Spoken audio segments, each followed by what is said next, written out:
Here's your wrestling news for April 14th, 2023.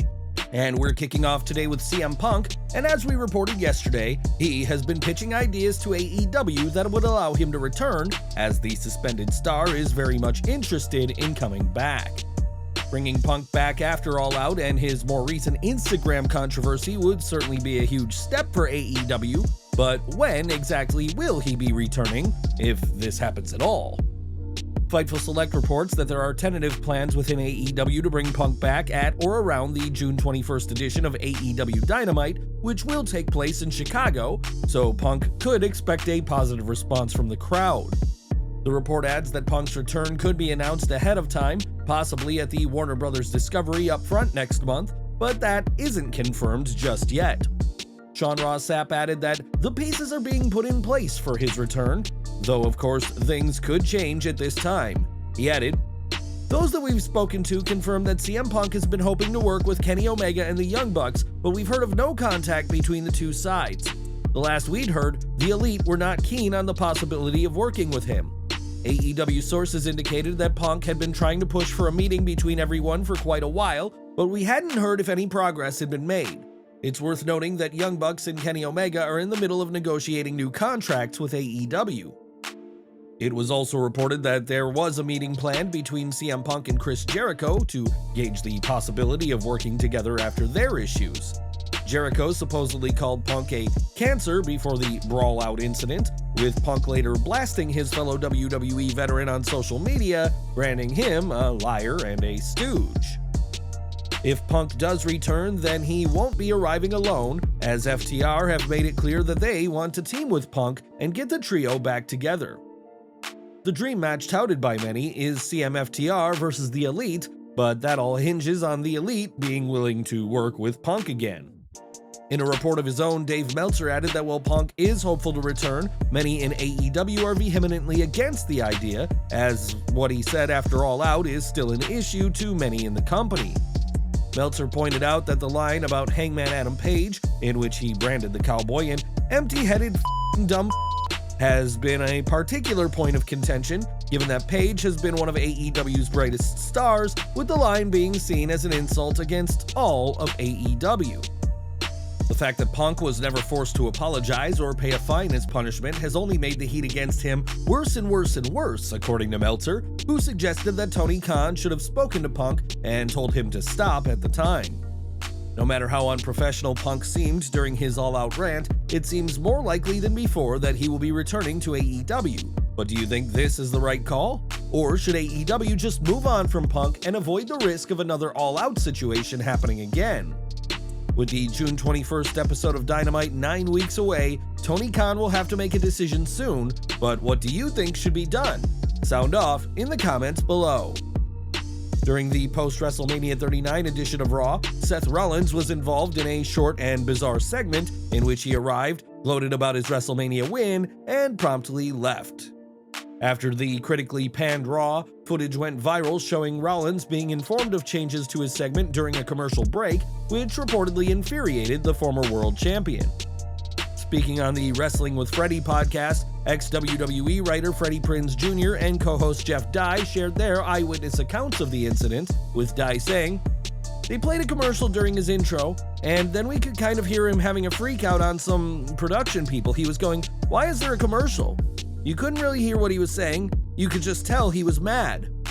Prinze added that Rollins was so angry about the changes that he walked out of Raw immediately after his segment, breaking protocol to stick around to the end in case you're needed. He said, "Rollins said, 'What the hell's going on?' I saw that coming out of his mouth.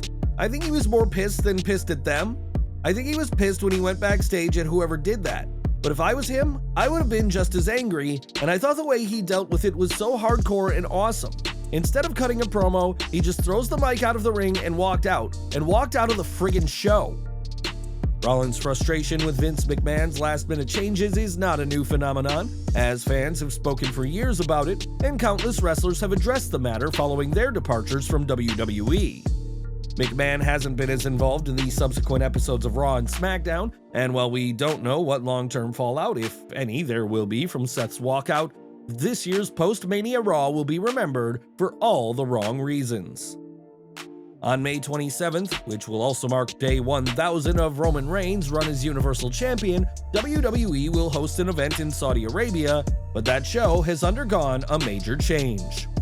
As we reported earlier this week, WWE had plans to rename King and Queen of the Ring to WWE Night of Champions, and now the promotion has confirmed the change.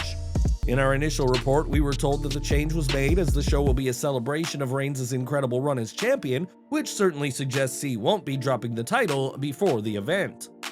As for whether the King and Queen of the Ring tournaments are happening, WWE hasn't provided clarification, but we should know more answers as we approach Night of Champions in Jeddah. For some time, it has been rumored that AEW is going to be getting a third weekly wrestling show, and with AEW filing a trademark in February, many believe the show will be called AEW Collision. Adding a third show alongside Dynamite and Rampage would be a huge undertaking for Tony Khan, but it could also see a brand new idea introduced to the company. As we've previously reported, CM Punk has been pitching ideas for his return to AEW, and this Saturday's show could make his return a possibility. Fightful Select reports that the belief within Warner Bros. Discovery is that the Saturday show will be a soft roster split, which will accommodate some wrestlers who want to stay separate from others. It has been stated that while Punk is willing to work with the Elite if needed, Kenny Omega and the Young Bucks are hesitant on the idea, so a soft split of the rosters may be exactly the solution. When Fightful spoke with talent, they said that while they've heard of discussions of a new show, they haven't heard about Punk's possible return, or that the Saturday show will introduce a roster split. With the belief that this will be a soft roster split, don't expect an annual draft like we get in WWE. And do you think this is the right solution to allow Punk to return? Sound off in the comments. Later this year, WWE will host a draft, which Triple H has promised to be the biggest draft in the history of the company. This draft will be the first since Vince McMahon's retirement, his return, and his deal with Endeavor, and how involved will he be with what's coming? When Ringside News asked around, they were told that McMahon had no influence over the decision to host a draft, despite some fans believing it was announced to distract from the woeful Post-Mania Raw. Sources within WWE's creative team added that McMahon has also had no influence over the draft pick decisions so far, and has not offered any opinion on the draft. This will certainly come as good news for fans, as many have feared that McMahon will have a ton of influence over creative now that he's back, but that doesn't appear to be the case. Instead, Triple H will be the one who ultimately decides which superstars end up on Raw and SmackDown, and who are you hoping to see get drafted with McMahon not making the calls? At WrestleMania, the Bloodline had a mixed time, with Roman Reigns retaining the undisputed WWE Universal Championship, while the Usos lost their tag gold to Sami Zayn and Kevin Owens. It was in the months leading up to WrestleMania that fans questioned the motives of Jey Uso, and while he would eventually fall in line, those cracks will start to show again. According to WRKD Wrestling, this week's SmackDown will see Jey Uso and Paul Heyman involved in a tense situation, no doubt stemming from the loss at WrestleMania. It was also noted that eventually the Tribal Chief will have his say, but this isn't expected to take place on tonight's show. The Bloodline has been one of WWE's most dominant factions in history, and despite Jey reconnecting with his family before WrestleMania, it's clear that there are still issues in the faction. All great factions must come to some sort of end eventually, and it appears we are in the final chapters of the Bloodline. And how would you book the demise of this dominant group? Since turning heel earlier this year, Saraya, alongside Ruby Soho and Toni Storm, has proven to be one of the most vile villains on AEW's roster. The former WWE Divas champion has a tendency to spray paint green L's on her opponents in a nod to the NWO's spray paint gimmick, but this week it was the fans who took the L. Footage has surfaced of Saraya spray painting a big green L on a fan at ringside, and while this didn't seem like part of the show, the fan in question didn't seem to mind at all. Saraya gave this fan a once-in-a-lifetime experience, getting up close with the anti-diva as she ruined his t-shirt, and judging by the reaction of another fan, would go on to spray paint others in the crowd. While Saraya had fun with those fans, the Brit was in no mood to deal with fans after the show, and when a fan shared a video of Saraya walking down the street, the AEW star said she was trying to avoid a fan frenzy since she's incredibly famous.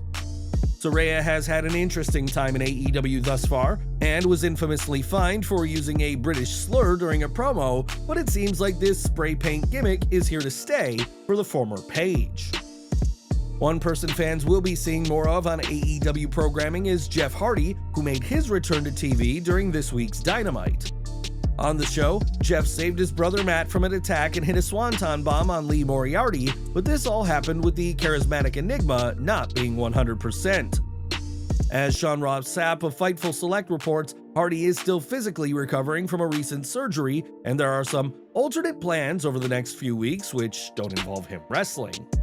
It was just days prior to Jeff's return that the former world champion had eye surgery, but how long it'll take him to recover is unclear at this time.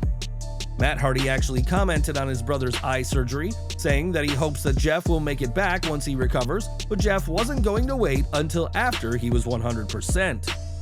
Despite the controversy surrounding him, Jeff has always been one of wrestling's most popular stars, but he won't be competing just yet now that he's back on TV.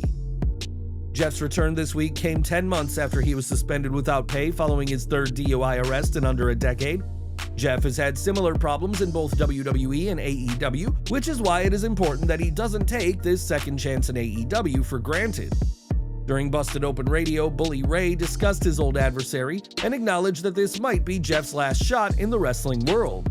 He explained, "And truth be told, Jeff better not this opportunity up because Jeff's been given a lot of opportunities. This will probably be the final opportunity for him."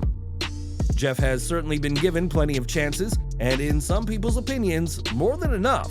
And after his arrest, Tony Khan said that this would be Jeff's last chance in AEW. Jeff isn't legally allowed to drive for the next decade, which will hopefully keep him out from behind the wheel, and we hope that Jeff can avoid falling into bad habits from here on. And we're ending with WWE, who have had plans for their new headquarters in Stamford for some time, and the acquisition by Endeavor won't scupper those plans. PW Insider reports that WWE is still moving into the new headquarters despite the deal, and with plans for the move to be finished by the end of 2023, the new location will mark the start of a new era for the company.